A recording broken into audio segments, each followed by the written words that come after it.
Қайырлы күн, қымбатты пайдалы арна каналының көрермендері. Бүгін сіздермен ИП ашудың жолын үйренеміз. ИП-ны қазіргі кезде Каспи арқылы, e-gov сайты арқылы ашуға болады. Және де ең дұрысы осы e-лиценз сайты арқылы ашу. Себебі Каспи арқылы ашылған ИП-дан кейін өзгерістер енгізу кезінде қиындықтар туындауы мүмкін. Ең алғаш ИП ашып жатқан болсаңыз, зарегистрироваться деген кнопканы басасыз. Одан кейін вид регистрации дегенді басамыз. С помощью ЭЦП. Подтверждаю, что ознакомлен со всеми пунктами и принимаю условия соглашения деген жерге белгі қоямыз. Және далее деген кнопканы басамыз. Мына жерге электрондық почтасын жаздым, паролін құрастырдым. Парольді қалай құрастыру керек туралы требование мынаны ашқан кезде көруге болады. Және де выбрать сертификат дегенді басамыз. Сертификатты басар кезде қандай кілтті таңдау керектігі туралы осы жерде бізде подсказка бар. Выбрать сертификат деп басамыз. Файловая система. Енді осы жерден ЭЦП-мыз қай жерде тұр, соны таңдап аламыз. Бұл сайтқа тіркелдік. Енді астыға қарай түскен кезде ақпараттарды қарап шыққамыз. Осы жерде являетесь ли вы субъектом малого предпринимательства деген жерде нет деп тұр. Себебі сіз әлі ИП-іңізді тіркеген жоқсыз. Енді главное деп бірінші бетке қайтадан өтеміз. Осы жерден обслуживание дегенді басамыз. Астыға қарай түсеміз. Осы жерде уведомительный порядок деген бар. Уведомление о начале деятельности в качестве индивидуального предпринимателя дегенді таңдаймыз. Бізге керекті екі уведомление шығады. Біз тіркелу үшін біріншісін басамыз. Егер де қандай бір өзгерістерді енгізу керек болса, онда екіншісін таңдайсыз. Қазір керегі бізге біріншісі. Біріншісін таңдадық. Заказать услуги онлайн для физического лица деген кнопканы басамыз. Енді бұл жерде біз ИП-мыз басқа қалада орналасқан болса да, қай қала бойынша тіркейсіз, сол адресті таңдайсыз. Қай жер сізге ыңғайлы, кез келген жерді таңдай беруге болады. Явный ИП қай жерге тіркелу керек, мен сол жерді таңдадым. Бұл жерде артық ештеңе толтырудың қажеті жоқ. Барлық толтырылу керекті жерлер жұлдызшамен белгіленген. Егер ол жерлер толтырылып тұрған болса, онда ештеңеге тиіспейсіз. Ашылып жатқан адамның тұрғылықты жері барлығы өзі көрсетілген, сондықтан оны өзгертудің қажеті жоқ. Адрес деген жерге тиіспейміз. Бұл жерде міндетті түрде сұрайтын бір нәрсе бар, ол бізде индекс, почтовый индекс. Егер сіз ол жердің индексін сіз нақты білмесеңіз, 6 черточка қоя салуға болады. Сызықша 1, 2, 3, 4, 5, 6.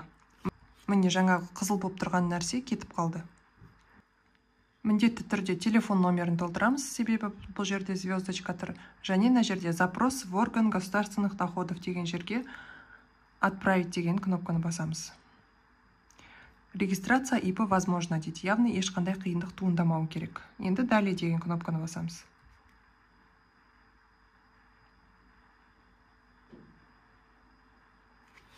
Екінші бетінде тек ИП туралы бізде ақпараттар болады. Бұл жерде область, город, район дегенді таңдаймыз. Астана қаласы мысалға. Улицаның атын жазамыз.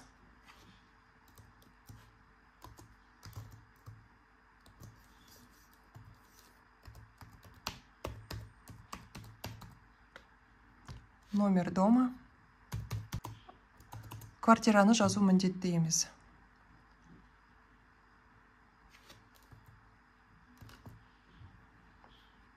Телефон номерін жазамыз. Және де мына жерге ИП-ның атын құрастырамыз. Кейде фамилиясын қойып жатады. Әртүрлі өзіңізге қалай ыңғайлы, оны жазамыз. Бұл жердегі ең басты мәселе, енді біз салық режимін дұрыс таңдауымыз керек. Өзіңіздің ИП-іңіздің немен айналысатынына байланысты акет түрін таңдайсыз, және соған байланысты салық режимін таңдайсыз. Ең тиімді салық режимдері бұл патент арқылы 1%, және салық бизнес телефон қосымшасы арқылы 1%. Ол екі салық режимінде тек қана белгіленген бір қызмет түрлерімен айналысуға болады. Салымдағы адам бойынша бұл екі салық режимі бұл кісіге келмейді.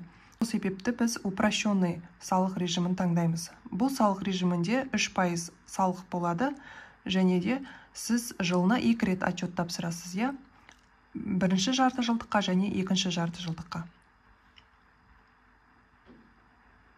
Специальный налоговый режим на основе упрощенной декларации. Осыны таңдаймыз. Далее деген кнопканы басамыз. Үшінші бетте сіз өзіңіздің ипіңіз қандай қызмет түрмен айналысады, соған бойынша акетті таңдайсыз. Мына жерде қандай акет бойынша қандай қызмет атқаруға болатындығын таңдап алуға болады. Менің мысалымдағы адам бойынша біз информация и связь дегенді ашамыз. Осы жерден производство кино и кинофильмов деген бар. Осы жерден 59-110 деген акетті таңдаймыз. Деятельность по производству кино, видеофильмов и телевизионных программ. Осылай акетімізді таңдап алдық. Егерде акеттің номерін білмесеңіз, мына жерде поисковикқа ішіндегі сөздерді жазып шығаруға болады. Тағы да қосымша қызмет түрлерін қосатын болсаңыз, явный вторичный вид деятельности қосатын болсаңыз, добавить деген кнопканы басып, ары қарай қоса беруге болады. Акетті таңдап болғаннан кейін, далее деген кнопканы басамыз. ЭЦП дегенге ауысып, выбрать сертификат деп, екінші ключті таңдап, яғни РЦАны таңдап, қол қоямыз.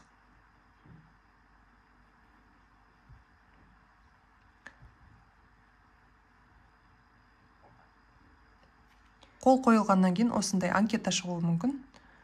Өзіңіз қалағанын қойып таңдауға болады. Енді мои разрешительные документы деген вкладкаға кіреміз, уведомлениямызды табу үшін. Уведомление дегенді басамыз. Осындай ақпарат шығады. Принято в государственный орган деген жерден лупан суретін басамыз. Осы жерден сіздің ипіңіз бойынша уведомление және де талон тұрады. Соны міндетті түрде көшіріп алу керек. Қай тілде ыңғайлы, сол көшіріп аласыз. Жоғарғы жақта көшірілді. Файлды ашып, өзіңізге керек жерге сақтап қоюға болады. Егер де сіз уведомленияларды көшіріп алуды ұмытып кетіп, сайттан шығып кететін жағдай болатын болса, онда қайтадан бірінші бетке ауысамыз. Главное деп басамыз. Осы жерде личный кабинет деген бар, соны басамыз. История заявлений полученных услуг дегенді басамыз. Жаңағыдай астыға түсіп, уведомление дегенді басамыз, және лупаға кіріп, өзіңізге қажетті ақпаратты көшіріп алуға болады. Егер видеодағы ақпарат сіздің пайдаңызға жараса, мен қуаныштымын. Міндетті түрде комментарий қалдырып, каналға жазылып қойыңыздар, лайк басыңыздар. Назарларыңызға көп рахмет.